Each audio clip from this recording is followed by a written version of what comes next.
Hey, what's going on, everyone? Nick here to talk about the season 3 finale of Servant. There will be spoilers if you haven't watched it yet, so you are warned.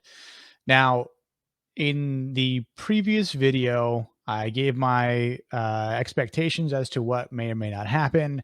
And all throughout the season, I talked about what may happen as well, and whether or not that might mean something for Dorothy. Really depends on what Leanne really wanted. And I think Leanne just really wanted to be a part of the family. And she stated that this is her place, this is her home. She's not going anywhere. She's not being taken by anywhere. She's not being sent off anywhere as well. Certainly not by Dorothy either. So I thought that Dorothy might die at some point, whether it be her own doing or undoing, or maybe it was something having to do with Leanne. And I also thought that the brownstone, the house that they live in, would also bite the dust. It's almost close, as Uncle George said. You can smell the parasites, right? To Roscoe, which cool. We got an Uncle George cameo. Nothing too much else about the cult.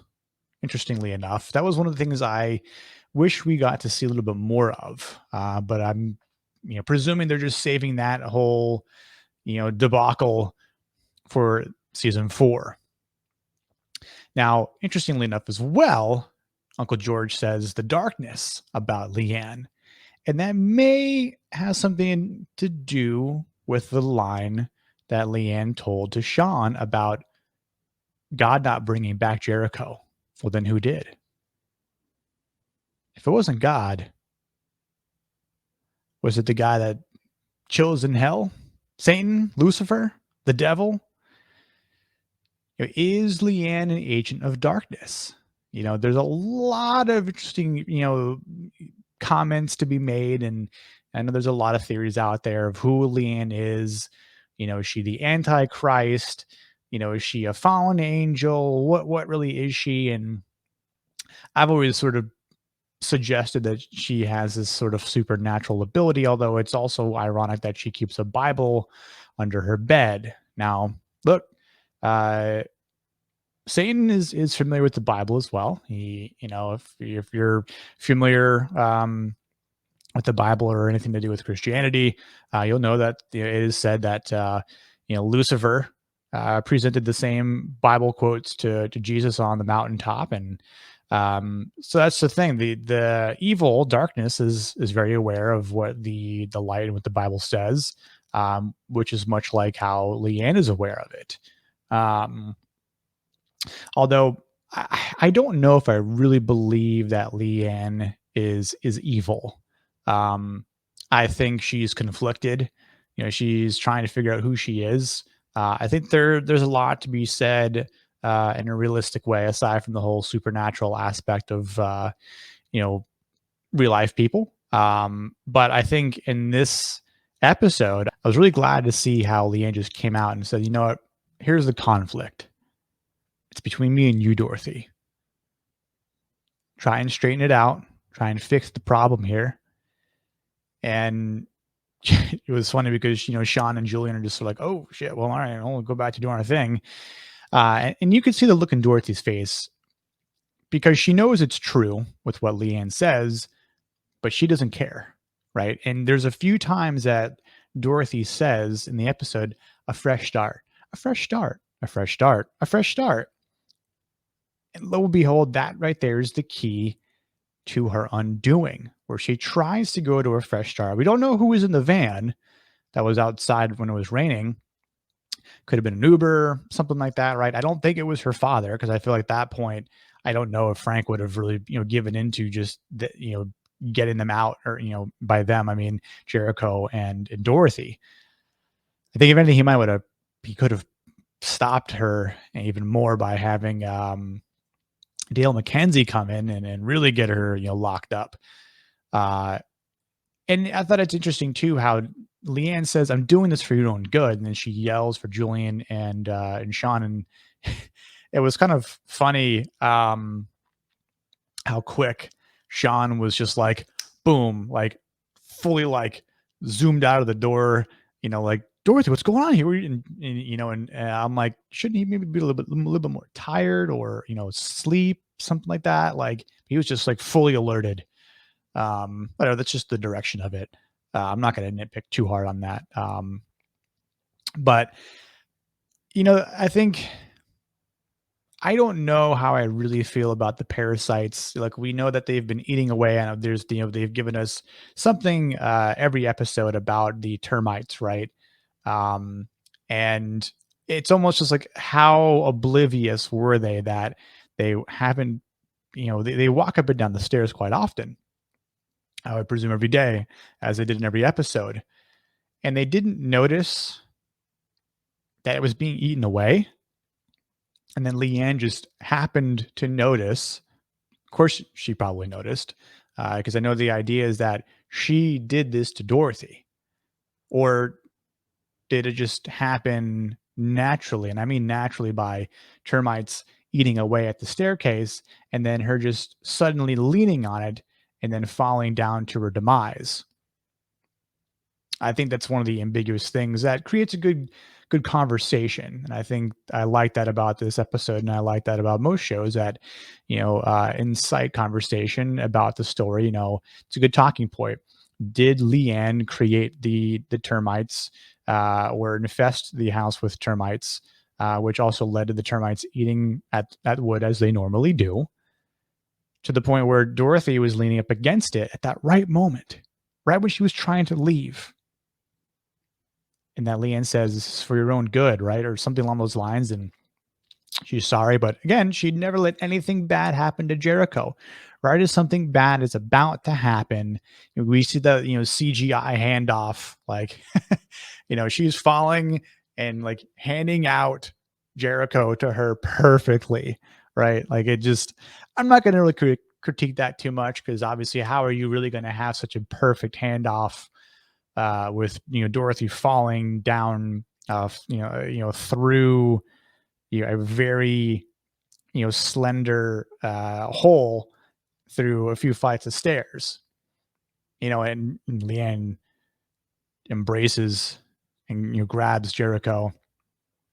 And then I have to say, though, it was a great shot, though. I mean, it was when that happened, I was just like, that just fucking happened. I thought she was dead, because you can see, the reports of the camera of when she like hits her back, and, I mean, obviously her eyes are there. She's not dead, but her body's all like contorted. Her back is definitely 110% broken, in one place, if not multiple. And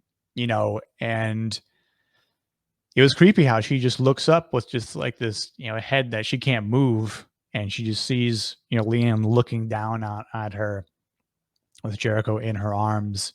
And I don't know, like, I feel like this was all avoidable, right? Like, if Dorothy didn't get in her own head and wasn't superly and overly obsessed about Leanne, uh, this could have been avoided. But she even says to Lane, "You can have it all. You can have my husband. You can have Julian. You can have the house. Have it all. I don't care. Just let me go with my baby." Again, there's this obsession. Like, she wouldn't even let Sean hold Jericho at the end. So, it's for the sake, I do feel bad for Dorothy that she's driven herself to this point, where she really does need help. And I think the sincerity from Sean and Julian are there, like I think normal people probably would. Leanne obviously is a bit different. She does have this own agenda that she really hasn't fully told anyone. And I think Dorothy might seemingly be onto something. She has this very, very high suspicion, again, to it being, obsessive. And it's like an addiction that she has to Leanne. Like, I've got to get rid of her. She's destroying my life. And it's like, I think if you worked with her a different way, I think if Dorothy had a different approach to Leanne, I think Leanne would have been more open, potentially, of course. But she wasn't, though. Obviously, the way Dorothy went about all this was, in hindsight, not the best way, because now Dorothy is going to require an absurd amount of rehabilitation. And it definitely left us on this bit of a cliffhanger as to what happens with Dorothy. And in a previous episode on this channel, I mentioned that what happens if Dorothy's out of the picture? Where does the family leave off? Because now Dorothy can't hold Jericho. Dorothy can't take care of Jericho. Dorothy can't take care of herself. Dorothy can't work. So that leaves Leanne to take care of Jericho as well as Julian and Sean. Sean will continue to work and take care of the family, with the financial obligations. Julian will continue sleeping with Leanne and just kind of, I guess, quote unquote, helping around the house. I imagine we'll probably see more of Frank at that point, of their father, chime in and help out next season as well. But I imagine we'll see some sort of time skip, so that maybe in the first episode of season 4, we'll see her, hospitalized, maybe going through recovery. We'll see the extent of her injuries, but maybe we'll see a time skip. In that point, we'll see her maybe in crutches or something like that. Kind of. I don't know. I'm sure there'll be modifications to the house. But that being said, what will the house look like?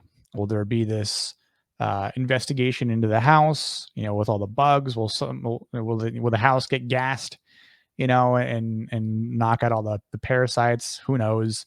Because where will the setting be at that point if it's not in that house?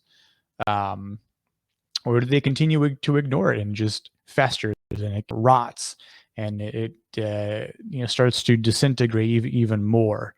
I'll be really curious to see how they go about it, because again, just like the how oblivious they are to the things that are going wrong with this house. I mean, sure, they got the basement fixed, but there's a lot of things that were overlooked. With the burglar who broke in from the top latch, the beehive that was there from the fireplace in the chimney, the termites, like the moths, right? That Leanne knows about, and great that the moths are gone and whatnot, but still, there's a lot of problems, and Milo is still missing.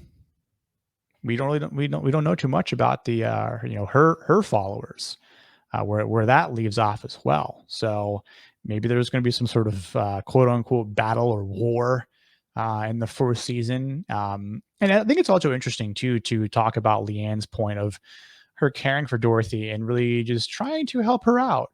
I do think there's a bit of sincerity there between Dorothy and Leanne, more so on Leanne's part, where she comes to Dorothy with this opportunity. I believe it was channel like 11 News or whatever, but they're looking for a new anchor, and it basically points out like this would be perfect for you, Dorothy. Like you better hours, less stress. Your current work is beneath you. This would be like what you deserve, what you'd be best at. You can come home in time for dinner, spend time with your husband, spend time with your baby, and have like a better life even. And you think about it, and it's like, this is maybe what Leanne kind of said to Sean, like, take the job, Sean. You're going to be a star. It's almost like Dorothy or Leanne is saying the same thing to Dorothy. Take the job, Dorothy. You'll be a star. Leanne's almost like setting her up for success. And Dorothy, again, the obsession with just not listening to Leanne at all, not caring about one thing that comes out of her mouth, and she just completely disregards it, right? It's, no, they won't have me. She's like, they might, you never know.